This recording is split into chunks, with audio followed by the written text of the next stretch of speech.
Bonjour tout le monde. Deuxième vidéo, cycle, éléments. Cycle, éléments, donc on va faire le tour des éléments des 7 chakras. Aujourd'hui, deuxième vidéo, donc deuxième chakra, c'est, alors je vous présente, représente Emmanuel. Si je marche, c'est pour elle. C'est pour, sinon, elle s'énerve. Voilà, il faut que je marche. C'est le rythme. Je ferai peut-être une vidéo sur comment utiliser le rythme, le mouvement et pourquoi pas les sons avec les enfants. C'est assez sympa. Moi, je l'ai beaucoup utilisé. C'est l'ostéopathie qui m'a appris tout ça. Et, euh, et je pourrais faire une vidéo en vous montrant 2-3 petits trucs. Mais pour l'instant, on est sur le cycle élément, deuxième vidéo, deuxième chakra, les organes génitaux, l'animal intérieur, son royaume, son élément, pardon, c'est l'eau, c'est la vitalité, c'est la sexualité, c'est l'envie avec un grand E, l'envie de vivre, l'envie de bouffer la vie. Et du coup, c'est quelque chose qui a assez mauvaise presse dans nos sociétés. Ça fait quelques milliers d'années que on dénigre cette chose-là et qu'on lui attribue le mal. En vérité, il n'y a rien de mal dans notre animalité. C'est notre animalité tordue par notre intellect et donc pervertie qui peut devenir mal. Mais dans la nature, je crois qu'il n'y a rien de mal. Et si vous voyez du mal dans la nature, bah peut-être essayez de voir si vous ne pouvez pas changer vos yeux. Parce que je pense qu'on peut prendre comme principe que la nature, elle est neutre. Ni bien ni mal. Voilà, le lion bouffe l'antilope, c'est un fait, mais c'est pas mal. Voilà, c'est juste l'ordre des choses. Du coup, mon animal intérieur, il a des pulsions, des envies. Il s'en fiche pas mal de toutes les conventions sociales. Ce qui se fait, ce qui se fait pas, il connaît pas. Du coup, on le met vraiment, on l'écarte, on se castre nous-mêmes après avoir été castré par toutes les règles de la société. Et je crois que c'est intéressant de se recréer dans sa vie un monde intérieur dans lequel je pourrais discuter avec ses instincts, ses envies sans en avoir honte, vraiment complètement librement, réaccepter d'avoir toutes les envies, toutes les pulsions possibles et imaginables, à une condition, c'est de garder autorité de la tête sur l'animal. Donc l'autorité de la tête sur l'animal, ça veut dire d'abord je me reconnecte à mes envies, je les accepte pour ce qu'elles sont, mais par contre, à une condition, c'est que c'est pas l'animal qui obéit. Parce que si c'est l'animal qui obéit, c'est un coup à foutre en l'air toute votre vie, et ça n'a pas de sens, hein, sinon on serait resté des animaux. Il se trouve qu'on est des humains. Donc la tête doit avoir autorité, mais une bonne autorité sur son animal. Elle doit arrêter de le dénigrer. Là où vous êtes, c'est souvent comme si l'animal était en cage, sous des couvertures et des couvertures, on ne sait même plus qu'il existe, on ne sait même plus qu'il est là. Du coup, on se met à avoir mal au lombaire, on se met à être castré, à avoir moins de vitalité.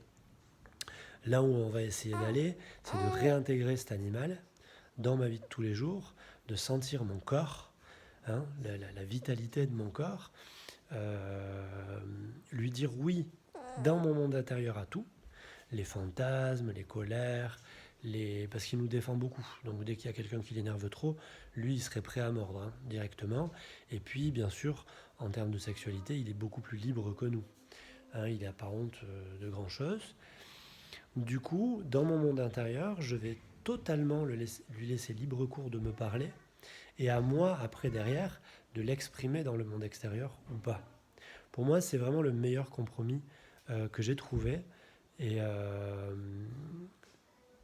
il faut comprendre que cet animal, il vit dans le présent. On verra au quatrième chakra l'enfant. L'enfant, c'est le présent aussi.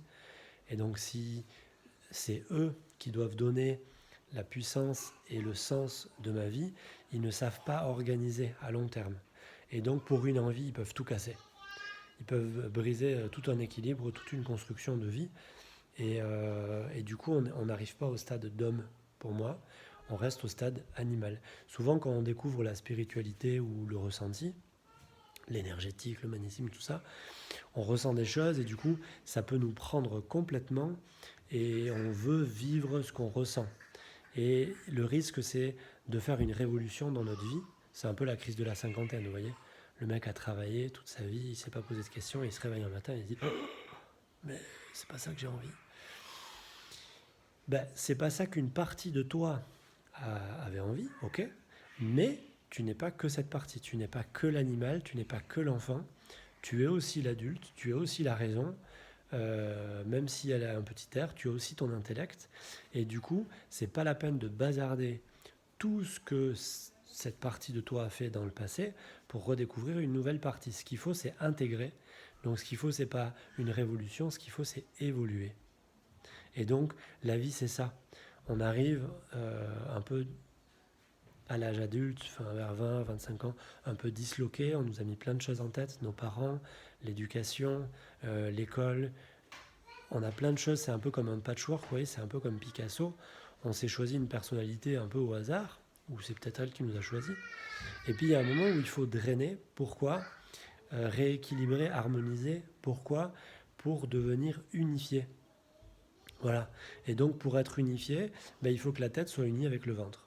Et là, le deuxième chakra, c'est vraiment le centre du ventre, c'est l'animal.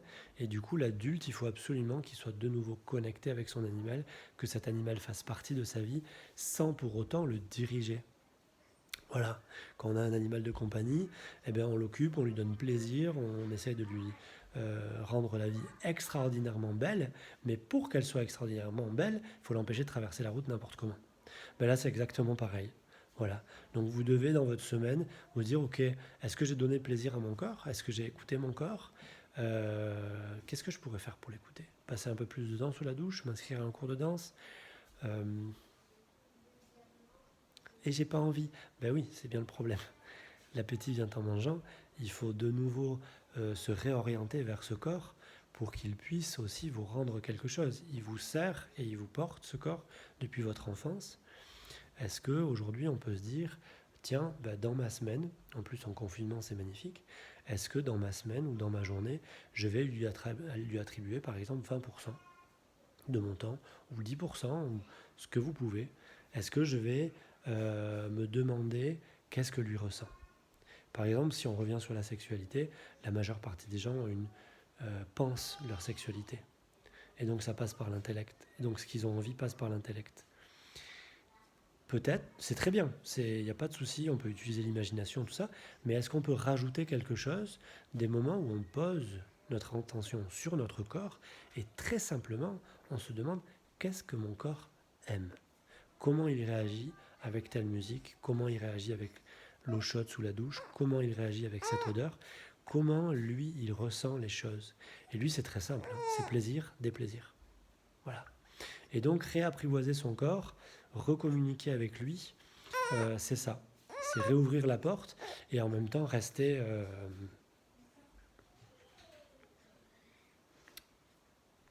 avec sa raison par rapport à tout ça. Le but, c'est de lui permettre d'exister. Le but, c'est de lui permettre de s'épanouir, de faire partie de ma vie à long terme. Voilà. Et donc, il faut que lui, il remette l'animal au centre. Et pour mettre l'animal au centre, eh ben, il faut lui construire une belle maison, il faut faire des efforts. Par exemple, si vous voulez faire du sport, ben, on n'a pas envie de tous les jours. Ben, c'est la tête qui va dire au corps, ben, si, il faut que tu y ailles de façon régulière, parce que sinon, tu n'auras pas le résultat que toi, tu veux. Ok, du coup, pour ce chakra, qui se situe entre le nombril et le pubis, dans le ventre, et qui englobe le sacrum, la cinquième lombaire et les organes génitaux. Donc c'est juste au-dessus du premier chakra. Vous allez recommencer la même méditation que d'habitude, conscience du corps. Vous faites le tour de votre corps. Une fois que vous avez fait le tour de votre corps, vous apaisez votre respiration. Vous prenez conscience de votre respiration, vous l'apaisez, et en l'apaisant, vous faites comme si vous descendiez petit à petit, à l'intérieur de votre corps, et vous allez vous poser entre votre nombril et votre pubis, juste au-dessus du périnée, avec conscience du sacrum, de la cinquième lombaire et conscience des organes génitaux. Voilà. Hier, je ne sais pas si j'ai pensé à le dire, mais il fallait prendre conscience du périnée, ça je l'ai dit, mais le périnée, c'est aussi le pubis, c'est aussi le bassin osseux et c'est aussi le coccyx. Hein, c'est le point de départ. Là, pour le deuxième chakra, ça va être les organes génitaux. le ventre juste un peu au-dessus du périnée, le sacrum et la cinquième lombaire. Une fois que je suis là, on va faire 2 éléments comme hier. On va pouvoir faire le végétal. Vous allez vous imaginer soit comme une plante, soit comme un arbre, et imaginer à la fois la structure et la sève. Voilà. Quelle est la texture, quelle est la tension, quelle est la compression, quelle est la chaleur ou la froideur peut-être, quelle est la couleur, comment ça résonne à l'intérieur de vous, de la structure, et la même chose pour la sève. Et la sève, bien sûr, a un mouvement. Voilà. Et une fois que vous aurez bien travaillé et ressenti le végétal, vous allez imaginer que par vos racines, comme si de l'eau venait vous caresser, aller, retour, comme des petites vagues qui viennent caresser vos orteils, vos racines donc. Et du coup, à chaque inspire, la vague vient, vous touche, à chaque expire, elle repart. Et vous, à chaque inspire, c'est comme si l'eau venait et comme si vous étiez un sachet de thé. Vous vous laissez diluer, diluer. Et vous l'avez deviné, l'eau va monter ou vous allez descendre comme vous voulez. Et petit à petit, vous allez vous diluer et devenir de l'eau. C'est un long processus, prenez le temps, vous allez voir qu'il y a des zones de votre corps qui ne veulent pas se diluer. C'est souvent là qu'il y a des mémoires. Ne forcez pas. Laissez l'entièreté devenir de l'eau et s'il reste des zones denses, c'est pas grave. Hein, vous pouvez le refaire et le refaire et le refaire et le refaire. Et ensuite, si c'est trop dur, comme hier, on a pu imaginer juste une pierre dans la main ou de la terre, mais là c'est pareil.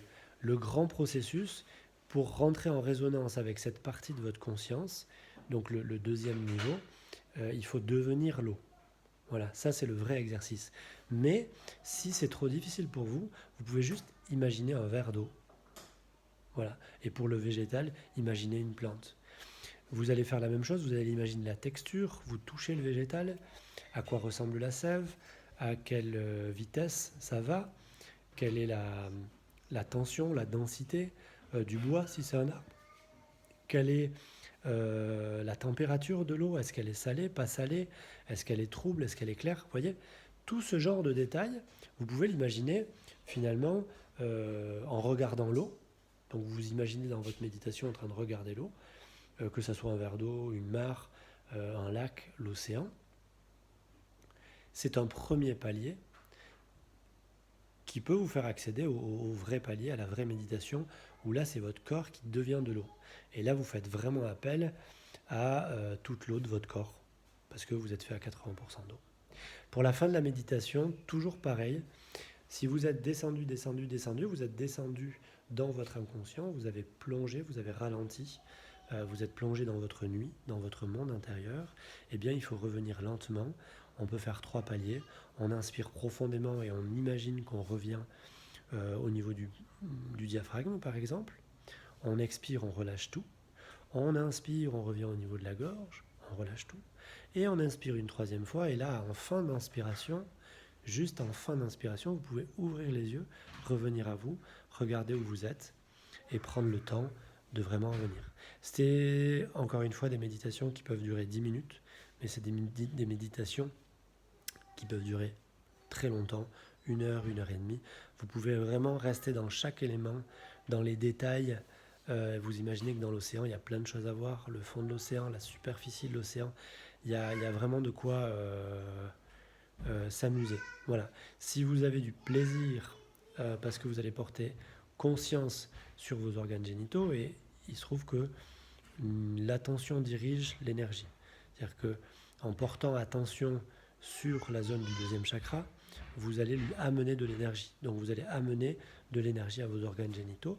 Donc ça peut les réveiller. Ben, profitez. Hein, vous êtes chez vous, tout seul, tranquille. Profitez. Je vous souhaite une très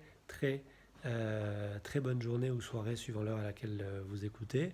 Et puis demain ou après-demain, on fera le 3e chakra. Bonne soirée.